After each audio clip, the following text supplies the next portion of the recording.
think it's fair to say that Justice League had something of a torturous journey to the cinema. Besieged with drama and turmoil behind the camera, extensive reshoots and a rush release date, only to be met by a very poor critical reception, has all conspired to give Justice League the reputation of the red-headed child at Warner Brothers. Suffice it to say, despite not being a commercial disaster by any stretch of the imagination, it still failed to meet expectations. Despite this, Mafex produced a pretty healthy line of Justice League figures to support the film, and one in particular really stood out to me at the time, and that was the Justice League tactical suit, Batman. Because despite everything, I do feel that one of the things that really works well in the film is Batman. And whilst initially I had some mixed feelings about this tactical suit, over time I've really come to like it. So first up we have the packaging. Now this is pretty standard for Mafex. The figure's presented within a pretty thin layer of card, which is in a square shape, and of course it has that big window display where we can see the figure, but also all of the many accessories that come with it. At the bottom we have a photo of the figure up close, and of course we have the logo of the film in the top left corner. Meanwhile, on the side panel, we have a pretty nice image of the figure there, and of course this stacks up nicely against our other Mafex figures as well, so this is quite presentable if you want to put these on the shelf next to each other. Meanwhile, on the reverse we have 3 different photos of the figure in action. They're very nicely montaged together, so this looks very presentable, quite attractive, and you could display this quite happily. And then of course we have some more images of the extra heads and accessories that come as part of this set. So initial impressions once he's been released from his packaging is that he feels nice and solid and sturdy, and there's a real sense of quality to this figure, most noticeably in the cape, which has a very nice leather effect texture to it. And overall, the colouring on this figure is very nice and very pleasing to the eye.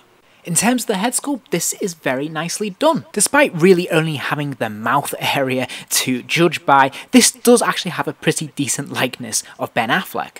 And the sculpt and design of the costume looks pretty authentic to what we see on screen, although I must say this figure has a lot more colour, or it's a lot easier to see the colours on it. We obviously have that green undersuit that we can't really see too clearly in the film because of the lighting and whatnot. And in terms of some of the armour pieces, which are quite clearly gold on the action figure, in the film this all looks like a matte one colour, all looks pretty grey and silver. So it's nice to get that extra level of detail out of this figure. It's nice to have the figure be a little bit more colourful. It definitely pops when it's on display. I'm not sure if it's 100% accurate to what we see on screen, so those who are purists may have issues with that, but all in all, I think they've done a pretty nice job, and for me personally, a little bit of colour in my toy goes a long way.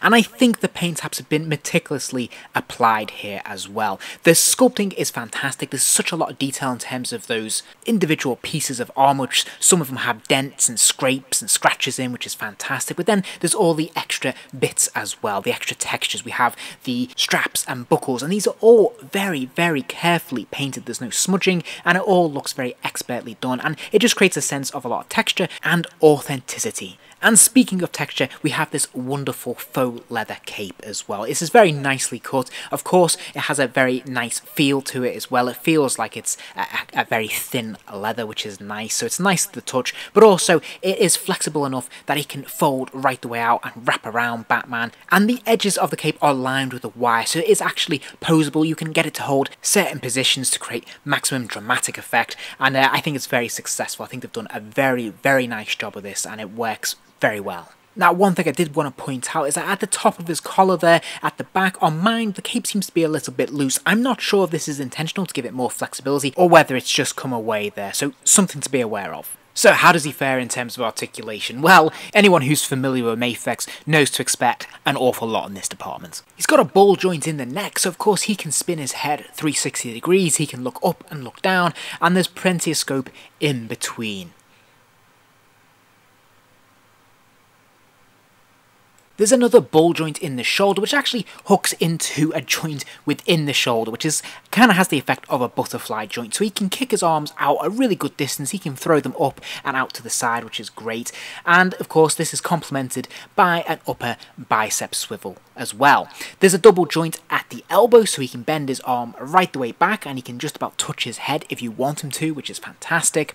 And then there is another pin swivel at the elbow, so the hand itself can rotate 360 degrees, and of course it can arc forwards and backwards, left and right, depending on how you angle it.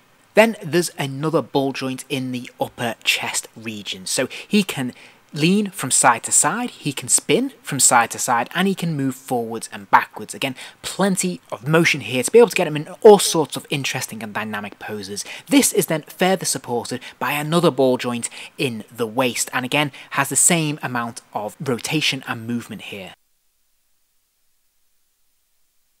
There's more ball joints in the hips, so of course he can kick his legs out, but he can also rotate the upper thigh as well to give him more options. And of course the legs can kick forwards and backwards as well. And once again, this is supported by double joints at the knees, so the legs kick right the way back there, which is pretty fantastic stuff. There is a final ball joint at the ankle, so of course the foot rotates right the way around, and of course it leans forwards and backwards. And then there is toe articulation as well. Now, Mafex are always very generous when it comes to accessories with their toys, and Batman is no exception. So he comes with 2 alternate heads, a whopping extra 6 pairs of hands, his tactical rifle, this other weapon, I'm sorry, its name escapes me, and of course his grappling gun. But that's not all, because he also comes with an additional 3 batarangs and his flashbang grenade.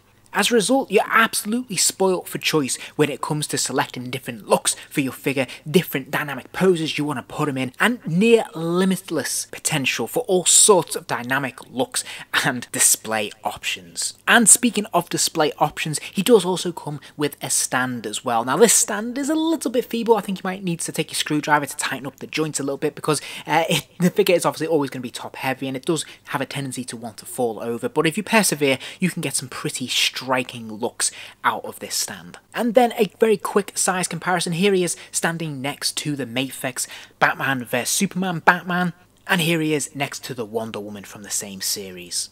Unsurprisingly, they scale very nicely next to each other, and it makes for a pretty nice dynamic looking set. All in all then, I have nothing but good things to say about this Mafex Batman. I have to say, actually, this may be one of my all-time favourite Batman figures. And I've owned a couple of other Mafex Batman in the past, but this is the one that I think really comes together. The quality control is really there. There was none of the issues I've experienced with other Mafex figures where the joints tend to pop out. None of that at all. It seems very solid, very secure. The texturing's very nice. The paint apps very well applied. And as I said, you're just spoiled for choice when it comes to accessories and the different poses you can put him in. I particularly love this cape, and I think it's just a really fun toy. If you enjoyed this video, please do give it a like, and remember to subscribe, as there'll be plenty more videos soon.